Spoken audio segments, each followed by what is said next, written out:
Ça tourne? Ça tourne. Il était une fois, dans la ville de Foix, un marchand de foie qui m'a mis les foies au lieu de nourrir ma foi. Arrête le courbouillon. Bonjour.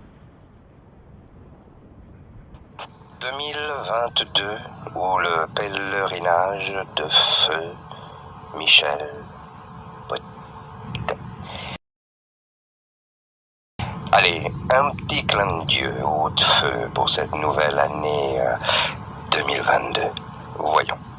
Avant tout, paix sur vous. De mon côté, j'y travaille.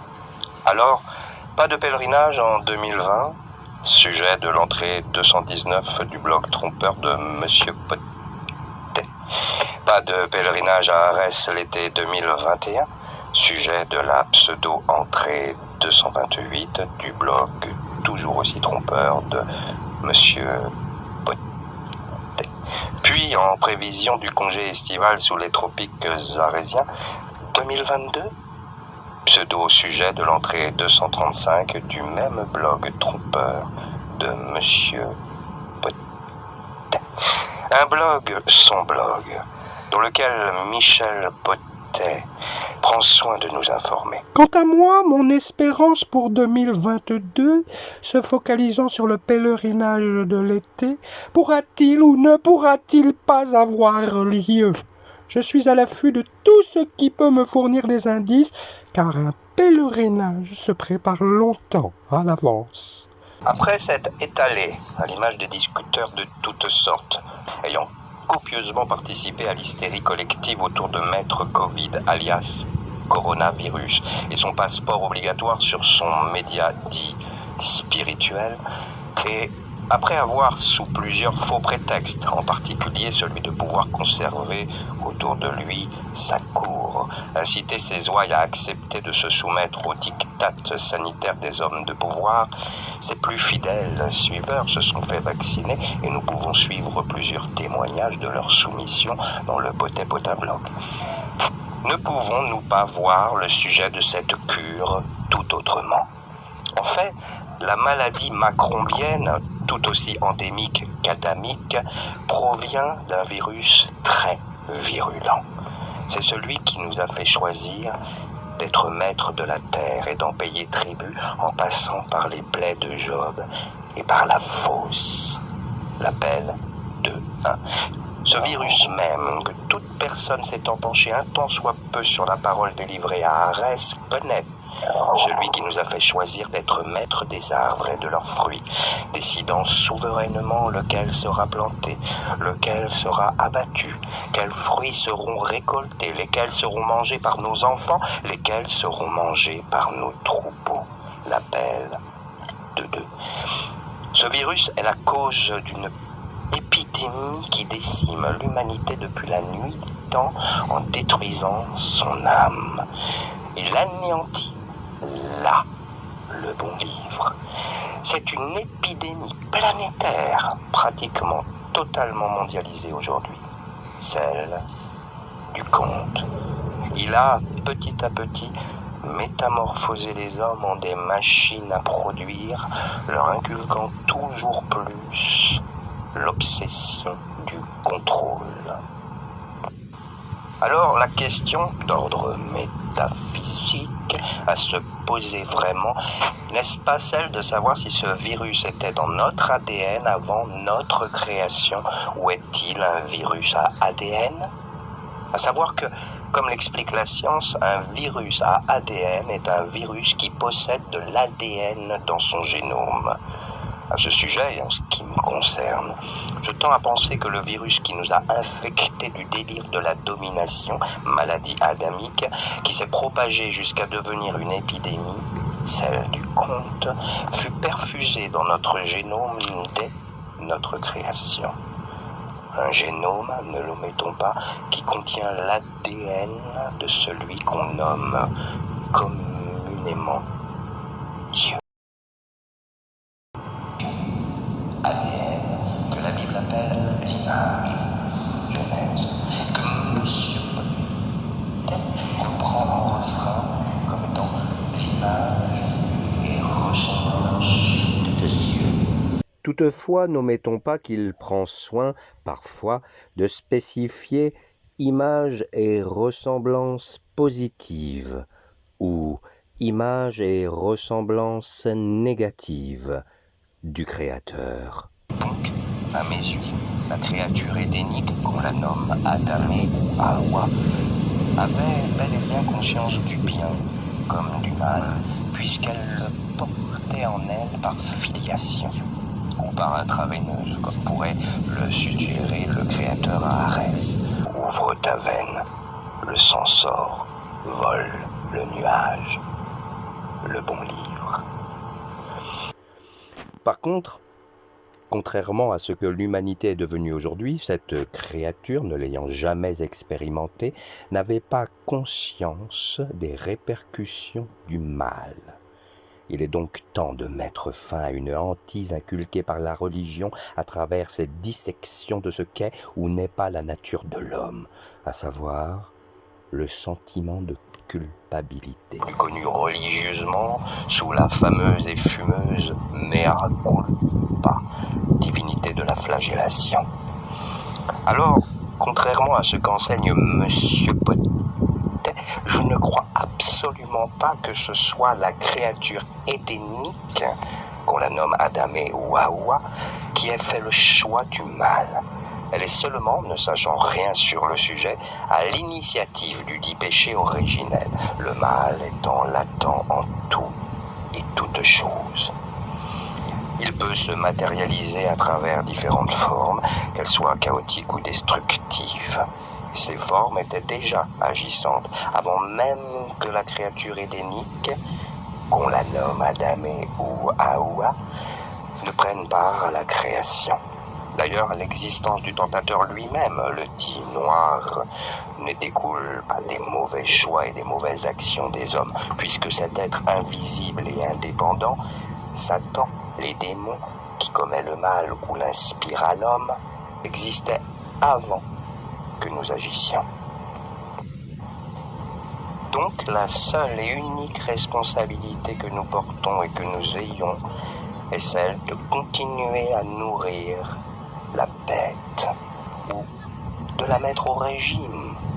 Cette même bête que nous incarnons lorsque nous restreignons notre potentiel spirituel et que nous nous complaisons dans notre vue d'animal pensant. C'est pourquoi nous avons le devoir de nous efforcer d'aimer, car c'est dans notre capacité à aimer que réside notre salut et le salut de l'humanité. À la suite de ce petit intermède et après réflexion et analyse des tenants et aboutissants, ne pouvons-nous pas affirmer que dans les derniers instants de son mandat dit prophétique, les préoccupations majeures de Monsieur Potet sont pour le moins aussi inquiétantes que désolantes? Oh, s'exclameront ceux qui ne le suivent que superficiellement. Quelles sont donc ces deux préoccupations majeures dans les derniers instants de son mandat prophétique? Eh bien, bons et braves croyants, elles sont la tenue de son blog trompeur. L'actuel problème, le blog. Et la tenue du pèlerinage d'Arès. Mon espérance pour 2022, se focalisant sur le pèlerinage de l'été, pourra-t-il ou ne pourra-t-il pas avoir lieu? Tandis que, de par notre handicap à pouvoir aimer une carence dite spirituelle, d'où le manque d'équilibre de nos sociétés, les conditions liées au bien-être de l'humanité s'aggravent autour de nous et partout de jour en jour, les deux préoccupations actuelles de Monsieur Potet ne peuvent-elles pas être perçues comme un véritable déclin prophétique? Un déclin prophétique à l'image même de ce que le monde nous renvoie comme néant? Et oui, car les préoccupations principales de Monsieur Potet pour un envisageable salut du monde ne devraient-elles pas se focaliser ailleurs, aller vers l'essentiel? Et l'essentiel se tient-il là où il focalise les derniers soubresauts de son énergie, à savoir tenir son blog afin que la dite mission tienne, et tenir son pèlerinage afin que la dite pénitence tienne? D'ailleurs, à propos d'énergie, ne répond-il pas à l'un de ses commentateurs? Me poser des questions? Si les questions ne sont pas trop nombreuses et ne me demandent pas trop de travail, je suis déjà un homme très occupé. Je me ferai une joie d'y répondre. Mais n'oubliez pas que je suis aujourd'hui un vieil homme, 92 ans, et que je commence à sentir le poids des ans. Bien que depuis 2006, il ait de plus en plus alourdi son blog trompeur de plusieurs pavés de réponses inutiles, nous pouvons mieux comprendre pourquoi il répond si peu aux questions qu'on lui pose, puisqu'il semble que ce soit le poids des ans qui l'en empêche. Mais alors, à quel moment Monsieur Potet est-il devenu grabataire, puisque cela fait bien longtemps qu'il ne répond pas aux questions? Donc, en attendant qu'il daigne répondre, ne pouvons-nous pas nous dire que l'entrée 235, intitulée 2022, est en quelque sorte à la suite subliminale de « Que dire que je n'ai pas déjà dit ?» de l'entrée 225 de son blog trompeur? Et oui, car il aurait pu tout aussi bien l'intituler « 2022, ou qu'aurais-je encore à dire ?» Puisque sur quoi Monsieur Potet nous interroge-t-il aujourd'hui? Le pèlerinage d'Arès Pourra-t-il ou ne pourra-t-il pas avoir lieu? sera-t-il fermé une 3e année consécutive? C'est capital, n'est-ce pas? Le pèlerinage d'Arès. Eh bien, nous sommes ensemble aujourd'hui pour répondre à cette question. Un pèlerinage de feu ou le pèlerinage de feu Michel Potet? Pour commencer, je vois plutôt dans l'interrogation du vieil homme, le pèlerinage d'Arès sera-t-il fermé une 3e année consécutive? Comme une lamentation, une longue et languissante complainte qui sonne comme « Comment retrouverai-je enfin mes bons et braves apôtres du 3e âge au sein de la maison de la Sainte Retraite ?» Une sainte maison de retraite appelée aussi maison de la Sainte Parole, un lieu où se retrouvent les 10 pèlerins d'Arès d'un âge bien torréfié, mais aussi des plus jeunes qui se sont assez raréfiés depuis plusieurs années, car, sans tourner autour du pot, reconnaissons tout de même que le pèlerinage de feu Michel Potet est devenu le rendez-vous du 3e âge.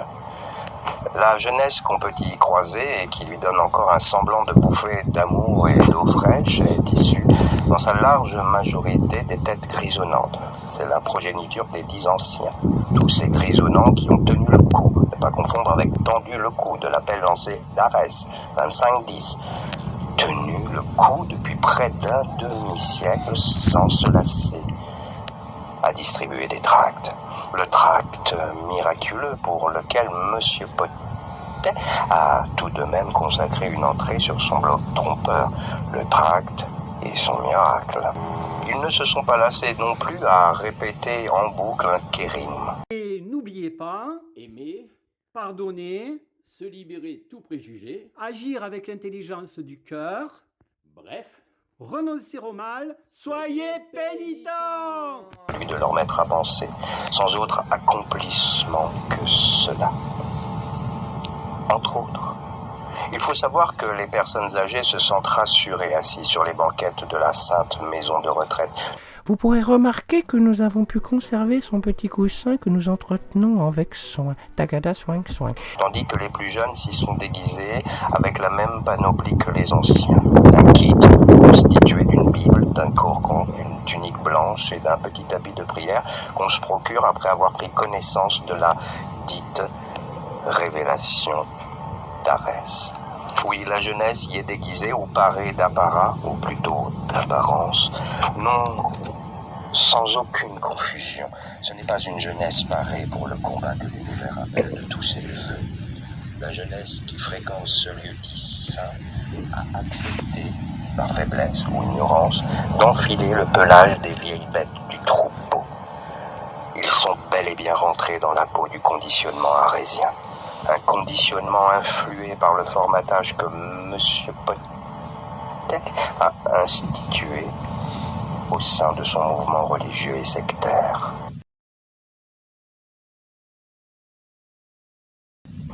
Ce lieu de pèlerinage où la prosternation comme la prostration s'entrecroisent et s'y confondent est assez complexe à définir. C'est la raison de cette nouvelle vidéo intitulée, non pas sans raison, 2022 ou le pèlerinage de feu Michel Potet. Mais la question qui vient tout de suite à l'esprit est: quel sera donc l'héroïque plumeau qui pourra dépoussiérer des reliques? J'y reviendrai.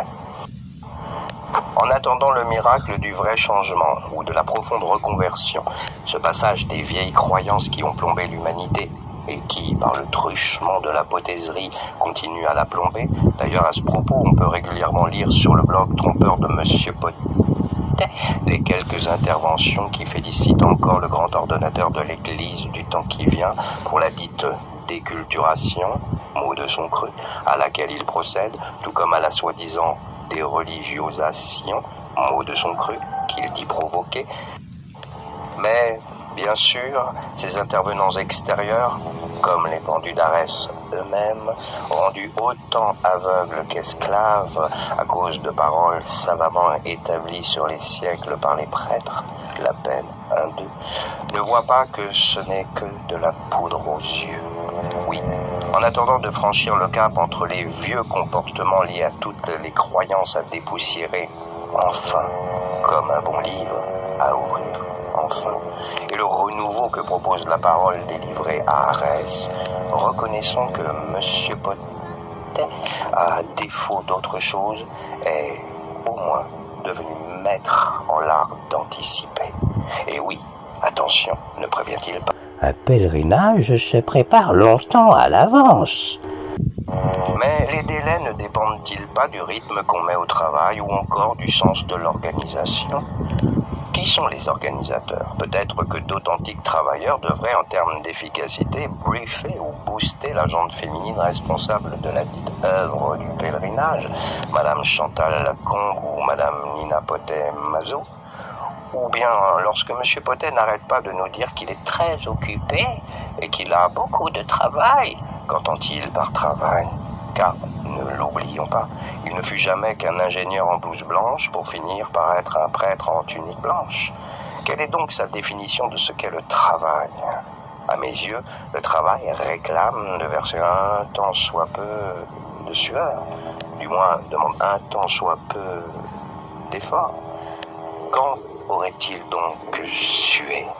Ses occupations lui demandent-elles tant d'efforts? Car, en premier lieu, ne confondons surtout pas travail avec occupation. Mais revenons à nos moutons.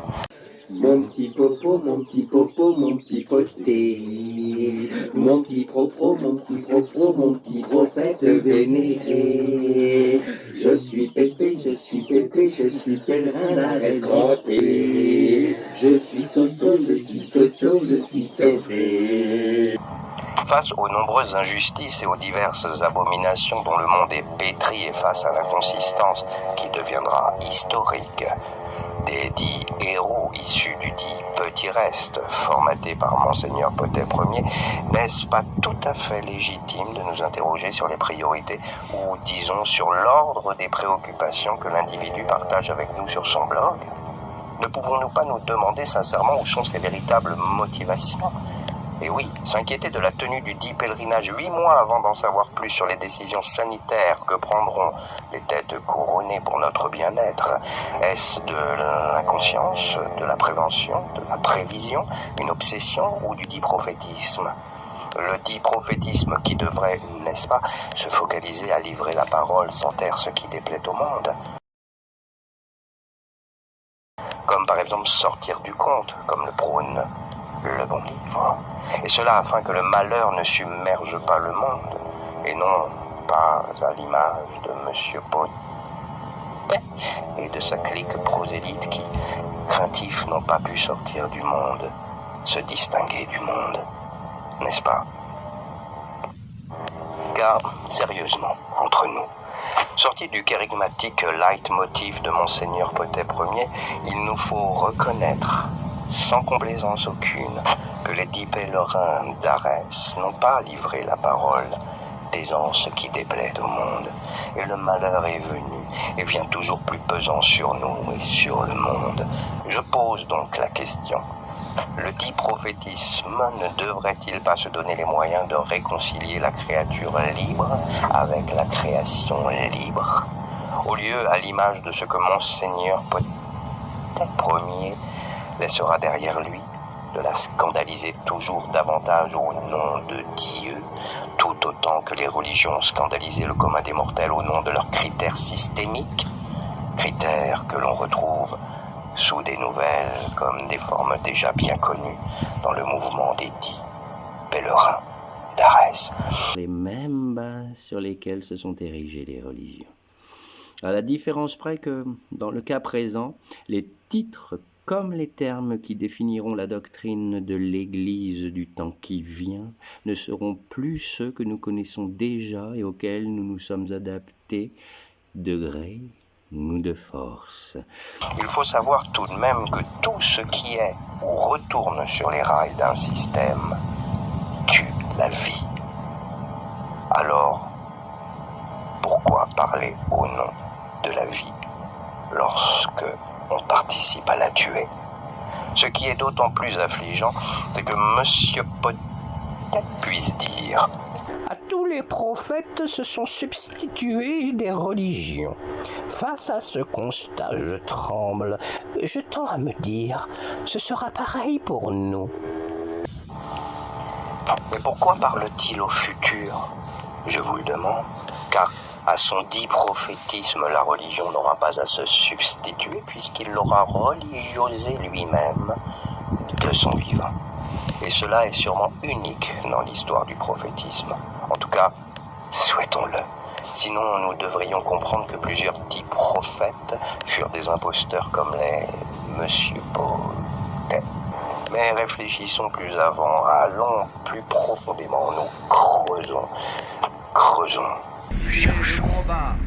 Cherchons. Peut-être est-ce l'épreuve, ou disons le passage que cherche à nous faire traverser le message d'Arès, celui de cesser une bonne fois pour toutes, de se fier encore et toujours à des mots plutôt qu'à des actes.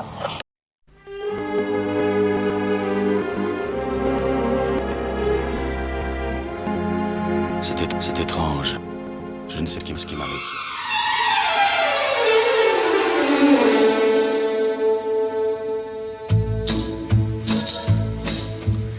Havana Gila, Havana Gila, Havana Gila, Havana Gila, Havana Gila, Ren Musmachar, Havana Renena, Havana Renena.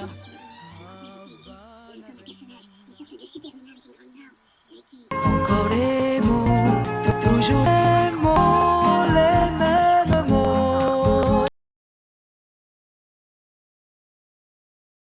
Des mots dont Michel Pautet nous a rassasiés. Tenez, dernièrement, pour ne pas changer son fusil d'épaule, ne se justifie-t-il pas encore? Je ne suis pas mesuré. Je réponds souvent beaucoup trop longuement aux commentaires en jetant sur l'écran mes points de vue pour tenter de donner une ligne directrice à notre mission. Parce que je pense que c'est mon devoir prophétique d'unir mes frères et sœurs derrière une façon de voir les choses et de penser aussi cohérente que possible. J'agis ainsi non par goût personnel pour la longue anagogie, avant 45 ans, avant que Jésus ne me dise « Et ce que tu auras écrit, rêve d'Arès 3310 », je n'avais rien écrit d'autre que le strict nécessaire en toute chose professionnelle. Mais parce que la révélation d'Arès, Jésus me dit « Tu établiras ce rite comme les autres rites. Mon souffle descendra et séchera pour toujours l'encre de tes ordonnances. » 20-10. tu n'établiras la vraie piété de mon peuple. 28-10. Cela aussi, tu l'établiras dans mes assemblées. 33-16. Des mots devenus rituels, donc, dont il ne se lasse pas de nous gaver sous prétexte que, à ses yeux, le ciel l'aurait exhorté à ne pas se lasser de parler, comme il l'évoque souvent afin de justifier son bavardage. Mais, à ce sujet, que dit réellement la parole délivrée à Arès, si vous n'en faites pas un prétexte anagogique, bien sûr. D'abord, elle commence par « Dis à mon peuple ». Ne vous perdez pas, ne te lasse pas de lui parler. Sur mes montagnes, entraîne tout ce que tu peux. Nous nous doutons bien que ce n'est pas parler afin de faire fuir et scandaliser le tout venant à cause d'un formatage dit apostolique institué par M. Potet. Formatage qui plus est obligatoire pour être considéré comme étant un dit épimure. Les dits épimures, ceux-là même qui représentent la pêche de ceux qui deviendront plus tard le dit petit reste, c'est-à-dire la chose de M. Potet. Alors, bien sûr, au regard du grand ordonnateur de l'Église du temps qui vient, les dits épimures sont encore à mûrir. Mûrir dans le sens qu'entend M. Potet, c'est-à-dire celui de formater afin que le probable apôtre de la parole se plie au bon vouloir du maître.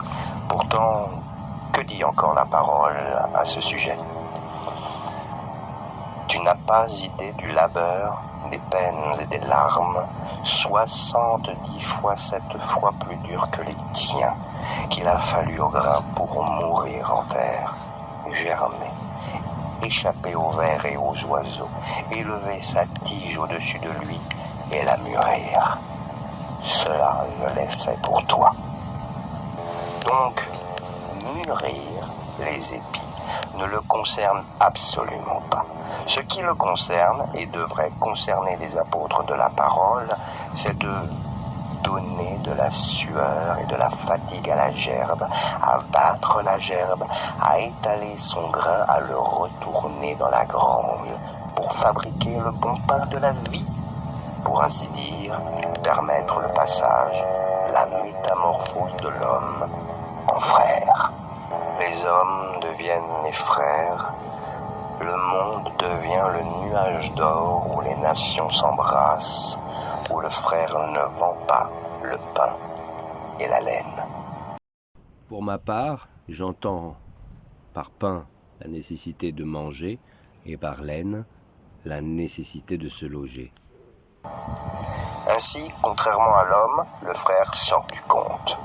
Ce que les pendus d'Arès confondent avec le conditionnement malvenu dans lequel M.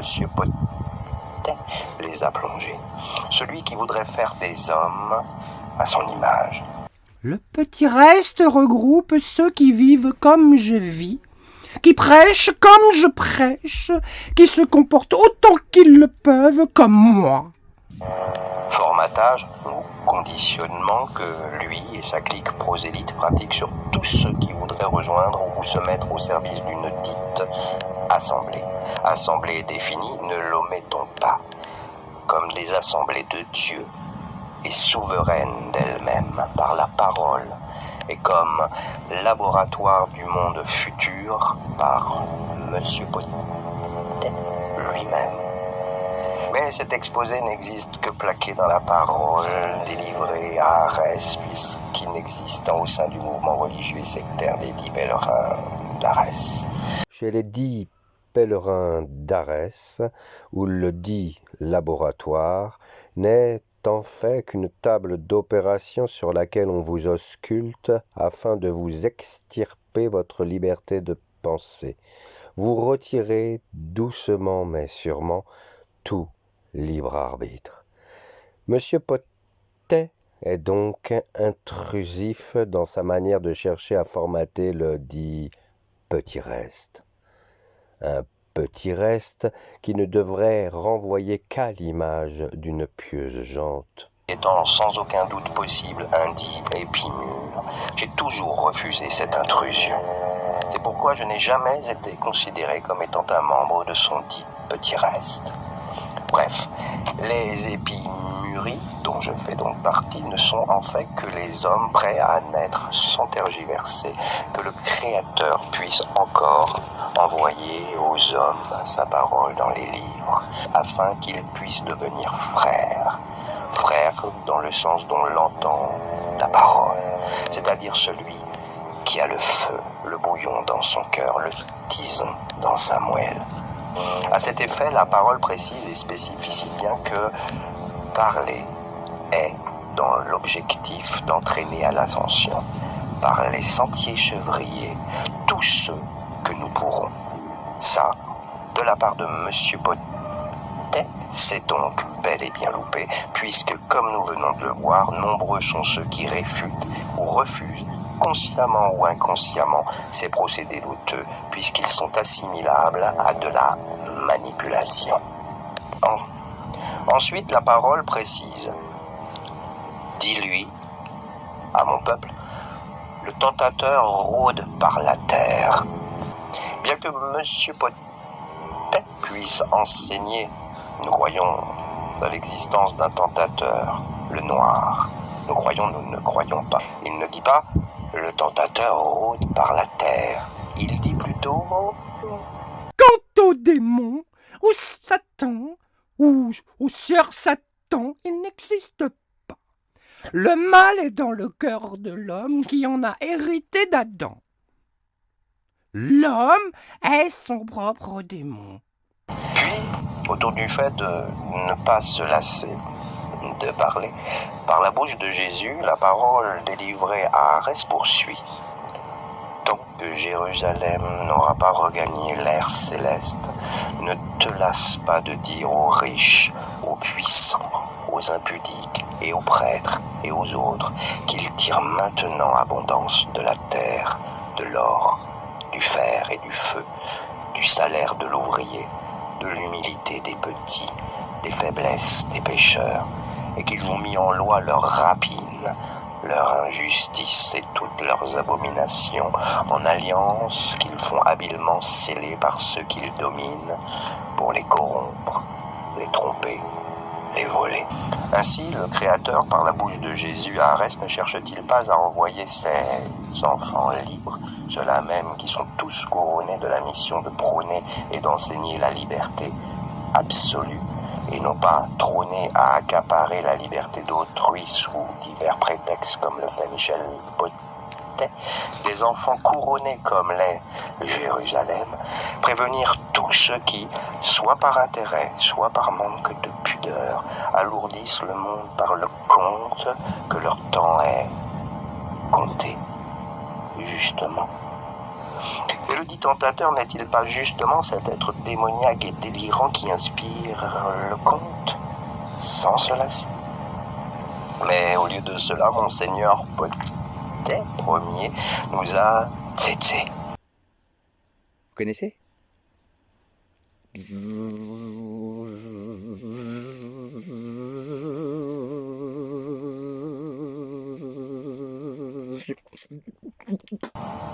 Autour d'un kérigme répétitif.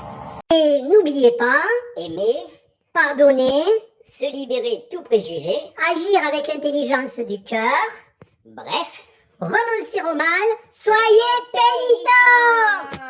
Alléluia! Pour ne pas dire rébarbatif. Il nous a sucé la moelle, aspiré la substance vitale de notre propre dynamique, de nos premiers élans. Le temps où nous avions entendu et non pas le temps qu'il a cherché à vouloir nous faire comprendre, à nous expliquer. C'est qu'il y a des instants où on se demande si ce qu'on entend vient de nous-mêmes ou vient de l'extérieur. À l'image des prêtres de toutes sortes, que cela soit dit, Monsieur Potet et à sa suite sa clique prosélyte enseigne au peuple ce qu'il doit comprendre et non pas ce qu'il a entendu. Ainsi, le petit malin qu'est le père Potet a repris le flambeau, non pas de la création, mais celui d'un être maléfique à abattre. Car en perpétuant et momifiant ses troupes dans le conte du monde, il a mis ses pas non pas dans ceux du Créateur, mais dans ceux d'une entité démoniaque. C'est pourquoi, sans retenue, j'affirme que son cœur s'est engrossé d'orgueil et d'ignorance, parce que, malgré tout ce qu'il peut baragouiner ou justifier, il n'a pas réussi à se dépêtrer de sa profonde et tenace religiosité.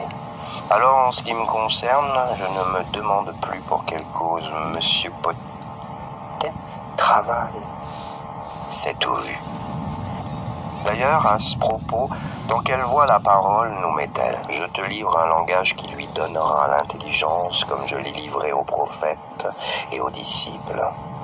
Au moins, sur ce point, contrairement à l'emprise que Monseigneur Potet premier a cherché et cherche à exercer sur ceux qui lui tendent ou lui ont tendu une oreille attentive, la parole, elle, ne fait pas de promesses en l'air. Car, qu'a fait Monsieur Potet? Honnêtement, pour ceux qui ne sont ni bouche bée devant sa logorée, ni béat devant sa personne qui se proclame prophétique, et qui ont vraiment pris la peine de l'écouter, sa parole fait-elle jaillir le sang dans les têtes vides et les fertilise-t-elle? Suite au prochain épisode.